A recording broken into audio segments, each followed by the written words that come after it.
Seorang warga negara India berinisial DC 69 tahun terpleset saat berjalan di Bukit Cinta Ubud, Kabupaten Gianyar, Minggu 5 Januari 2025 sekitar pukul 16.00 WITA.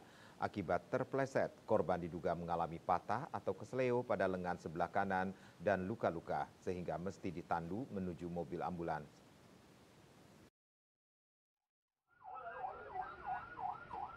Kapolsek Ubud Kompol Gusti Nyoman Sudarsana SST mengatakan korban bersama keluarganya sedang berjalan-jalan di objek wisata itu dan terpleset.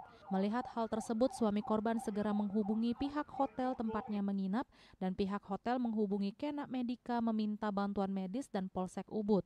Tim medis dan personel Polsek Ubud yang dipimpin oleh Pawas AKP Ngakan Nyoman Jayawijaya tiba di lokasi kejadian dan melakukan upaya pertolongan serta membawa korban ke Kenak Medika.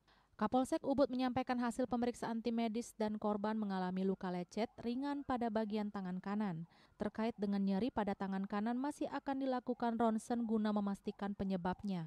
Ia mengatakan kemungkinan jalan dalam kondisi licin mengingat saat ini musim hujan.